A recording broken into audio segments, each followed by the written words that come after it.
मैं हूं मलिक अब्दुर्रहमान और मैं अपने YouTube के चैनल पर तमाम नाज़रीन को खुश आमदीद कहता हूं। पाकिस्तान वर्सेस न्यूजीलैंड के दरमियान 5 T20 मैचेस की सीरीज जनवरी में जो है वो मिड जनवरी में खेली जानी है। उसके लिए जो है वो पाकिस्तान क्रिकेट बोर्ड ने या यूं कहें कि पाकिस्तान की मेंस क्रिकेट टीम के चीफ सिलेक्टर वहाब रियाज ने जो है वो 17 रुकनी स्क्वाड का ऐलान कर दिया और 4 से 5 सरप्राइजेस जो है वो इस स्क्वाड में देखने को मिले हैं। बड़ा बैलेंस स्क्वाड जो है वो देखने को मिला है, सिवाय एक आधे प्लेयर को छोड़कर जो है वो बड़ा क्वालिटी का स्क्वाड देखने को मिला। बड़ा अग्रेसिव खेलने वाले प्लेयर्स को जो है वो शामिल किया गया, क्वालिटी के स्पिनर्स को शामिल किया गया, क्वालिटी के फास्ट बॉलर्स को शामिल किया गया और 3 विकेट कीपर्स को शामिल किया गया। फास्ट बॉलर 6 जो है उनको शामिल किया गया। सीनियर्स और जूनियर्स को जो है वो मिलाकर जो है वो एक स्क्वाड का अनाउंस किया गया। और जो बात की जा रही थी कि आइंदा से उस खिलाड़ी को पाकिस्तान की टीम के लिए कंसीडर किया जाएगा जो खिलाड़ी पाकिस्तान के डोमेस्टिक सर्किट को इंपॉर्टेंस देगा, जो पाकिस्तान के डोमेस्टिक सर्किट में जो है वो परफॉर्म करेगा और पाकिस्तान की तरफ से खेलने को जो है वो अपनी इज्जत समझेगा और अपनी प्रायोरिटी जो है वो बनाएगा। तो आइंदा उसी खिलाड़ी को जो है वो सिलेक्ट किया जाएगा। और इसी चीज को जो है वो जो चीफ सिलेक्टर वहाब रियाज जो है उनने अमली जामा पहनाया और काफी अरसे के बाद एक ऐसा स्क्वाड जो है वो पाकिस्तान की टीम की तरफ से पाकिस्तानी टीम देखने को मिली है जो है वो वेल डिजर्विंग प्लेयर्स पर जो है वो मुश्तमिल है। आपका इख्तलाफ हो सकता है लेकिन मेरी नजर में जो है वो बहुत कमाल का जो है वो स्क्वाड है। अगर स्क्वाड की पहले बात कर ले तो शहीन शाह अफरीदी जो है वो कैप्टन है, बाबर आजम जो है वो पाकिस्तान की टीम में शामिल है, रिजवान टीम में शामिल है। और जो बातें की जा रही थी कि बाबर और रिजवान को जो है वो रेस्ट दे दी जाएगी, लेकिन बाबर और रिजवान ने जो है वो इनकार कर दिया था। और फिर मोहम्मद हफीज और शहीन शाह अफरीदी ने भी पाकिस्तान क्रिकेट बोर्ड के साथ और चीफ सिलेक्टर के सामने खड़े हो गए कि नहीं, बाबर और रिजवान को आप जो है वो ड्रॉप ना कीजिए, उनको रेस्ट ना दीजिए क्योंकि वो रेस्ट लेना नहीं चाहते। तो इस वजह से टीम में जो है वो इख्तलाफात बढ़ेंगे। लेकिन आप ये कीजिए कि आप जूनियर और सीनियर प्लेयर्स को मिलाकर एक स्क्वाड बनाइए। तो मैं आपसे वादा करता हूं कि हम जो है वो यंग प्लेयर्स को भी जो है वो मौका देंगे, क्योंकि बेसिकली चीफ सिलेक्टर का ये मोटिव था कि बाबर आजम और रिजवान जो है वो टेस्टेड प्लेयर है, उनकी तो पाकिस्तान की टीम में 100% जगह बनती है। तो हम इस जो है आगे वर्ल्ड कप भी है तो हमारा पूल ऑफ प्लेयर्स को बढ़ाने के लिए, प्लेयर्स की एग्जैक्ट कैपेबिलिटीज को जानने के लिए हम कुछ खिलाड़ियों को जो है वो ट्राई करना चाहते हैं। और बाबर आजम और रिजवान काफी अरसे से वैसे भी क्रिकेट खेलते हुए आ रहे हैं तो हम उनको जो है वो रेस्ट करवा देते हैं। लेकिन शहीन शाह अफरीदी और मोहम्मद हफीज के भरपूर इसरार पर जो है वो बाबर और रिजवान को पाकिस्तान की टीम में शामिल किया गया है। इसके अलावा डिस्ट्रक्टिव ओपनर फहर जमान जो है वो पाकिस्तान की टीम में शामिल है। आमिर जमाल को मुसलसल जो है वो PSL में और जिस तरह उन्होंने पहले टेस्ट में परफॉर्मेंस दिखाई और डोमेस्टिक में जिस तरह वो परफॉर्मेंस दिखा रहे हैं उनको उसका सिला मिल गया। आमिर जमाल जो है वो एज ए ऑलराउंडर पाकिस्तान की टीम के साथ शामिल होंगे।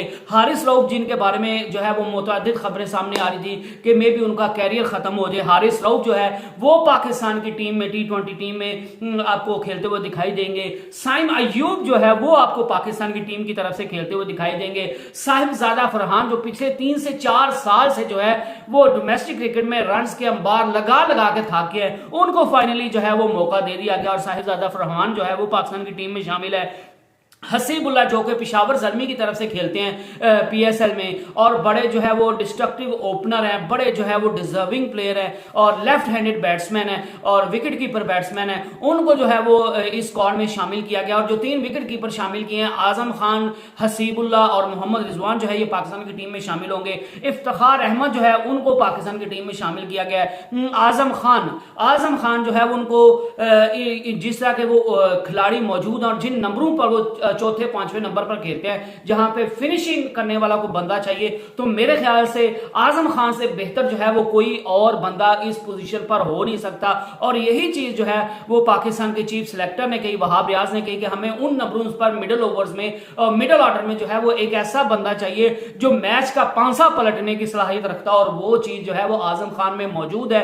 गो कि उसका वेट बहुत ज्यादा और हमने आजम खान से कहा भी है कि आप अपना वेट को कम कीजिए, लेकिन हम उसे ये नहीं कह सकते कि आप 10 दिन में 10 kg जो है वो वजन कर लो, क्योंकि ऐसा मुमकिन नहीं है। तो हमने उनको प्लान दे दिया कि हम आप पर इन्वेस्ट करना चाहते हैं, आपको पाकिस्तान की टीम में रखना चाहते हैं, तो आपको भी जो है वो अपनी फिटनेस का ख्याल रखना चाहिए। लेकिन वहाब रियाज का साथ साथ ये भी कहना था कि हमें फिटनेस से ज्यादा जो है वो इस टाइम जो है वो आजम खान जैसा डिस्ट्रक्टिव प्लेयर चाहिए जो पाकिस्तान की टीम की तरफ से खेलते हुए अपोजिशन को तहस नहस करने की जो है वो सलाहियत रखता हो। और हमें जो है वो इंपैक्टफुल प्लेयर चाहिए और वो आजम खान जो है वो जरूर कर सकता है, वो कमी को पूरा कर सकता है, इस वजह से उनको टीम में रखा गया है। जमान खान जो कि लाहौर कलंदर की तरफ से खेलते हैं और पूरी दुनिया में उन्होंने जो है वो अपने स्लिंगी एक्शन से जो है वो धूम मचाई हुई है, उनको शामिल किया गया है। अब्बास अफरीदी जो कि PSL 8 के जो है वो लीडिंग विकेट टेकर थे, उनको जो है वो शामिल किया गया। मोहम्मद वसीम जूनियर इसमें शामिल है। मोहम्मद नवाज एक ऐसा नाम था और लग रहा है कि ये किसी की सिफारिश पर जो है वो खेल रहे हैं, और मोहम्मद नवाज को जो है वो पाकिस्तान की 17 रुकनी स्क्वाड में जो है वो शामिल किया गया है। इसकी जगह पे आप जो है वो अहमद शहजाद को शामिल कर सकते थे मेरे ख्याल से,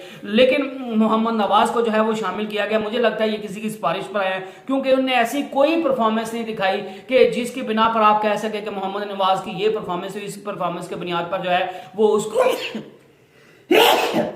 मादरत आप उसको जो है वो इस परफॉर्मेंस की बुनियाद पर टीम में रख सकते हैं। बहरहाल अबरार अहमद जो कि मिस्ट्री स्पिनर जिनको बोला जाता है, और टेस्ट में भी जो है वो ऑस्ट्रेलिया टेस्ट स्क्वाड के साथ भी ऑस्ट्रेलिया में मौजूद है, तो अबरार अहमद को जो है वो मौका दिए जाने लगे। उसामा मीर जो हैं उनको भी मौका दिया गया है, उनको भी स्क्वाड में जो है वो जगह दी गई है। तो ये 17 रुकनी स्क्वाड था। मैं एक दफा आपको दोबारा बता देता हूँ। शाहीन शाह अफरीदी, बाबर आजम, मोहम्मद रिजवान, फहर जमान, आमिर जमाल, हारिस रऊफ, साइम अयूब, साहिबजादा फरहान, हसीबुल्लाह, इफ्तिखार अहमद, आजम खान, जमान खान, अब्बास अफरीदी, मोहम्मद वसीम जूनियर, मोहम्मद नवाज, अबरार अहमद और उसामा मीर। और ये जो है वो इस दौरे से पहले ट्रेनिंग कैंप भी लगेगा। अहमद शहजाद को वैसे तो जो है वो इस दौरे के लिए जो है वो कंसीडर नहीं किया गया, लेकिन उनको जो कैंप में बुलाया गया है, और 28 दिसंबर से 3 जनवरी तक जो कैंप लगाना है, ट्रेनिंग कैंप लगना है नेशनल क्रिकेट अकेडमी लाहौर में, तो उसके लिए जो है वो अहमद शहजाद को टीम जो है वो ट्रेनिंग कैंप में बुला लिया गया है, जो कि एक खुशाइन बात है। और एक मोहम्मद हारिस जो है और शादाब खान को जो है वो ड्रॉप किया गया है। शादाब खान की तो वैसे भी परफॉर्मेंस नहीं है। नसीम शाह जो है वो अभी वैसे रिहैब मुकम्मल करके आए, तो पाकिस्तान जो है उस पर जो है वो रिस्क, क्रिकेट बोर्ड उस पर रिस्क नहीं लेना चाहता, इस वजह से उसको जो है वो शामिल नहीं किया गया। इसके अलावा मोहम्मद हारिस जो है वो जो है वो जरूर ये टेस्ट मैच, ये T20 सीरीज में शामिल हो सकते थे, लेकिन उनके मुताबिक भी जो है वो मुख्तलिफ कॉन्स्पिरेसी थ्योरीज आ रही है। इनको बाबर आजम की कप्तानी की दोस्ती की वजह से जो है वो उनको साइडलाइन किया जा रहा है। तो मेरे ख्याल से ये सारी फजूल चीजें हैं। मोहम्मद हारिस क्योंकि वो पाकिस्तान की T20 स्क्वाड का मुसलसल जो है वो हिस्सा चलता आ रहा है, और वो पाकिस्तान टीम का लाजमी जुज़्व है, और वो पाकिस्तान का ब्राइट फ्यूचर है इंशाल्लाह। आने वाले दिनों में पाकिस्तान का एसेट है पाकिस्तान के लिए, तो वो tested and try and tested player है, तो इस वजह से उसको रह देगी कि हम इस दफा जो है वो ऑलरेडी 3 जो है वो ओपनर्स को भी लेके जा रहे हैं। हम ऑलरेडी जो है वो 3 विकेट कीपर्स को लेके जा रहे हैं, तो हम किसी एक ऐसे बंदे को ड्रॉप कर देते हैं जो पहले खुद को साबित कर चुका है, तो उसको इस वजह से जो है वो ड्रॉप किया गया। I hope you enjoyed the video. Next video तक अल्लाह हाफिज।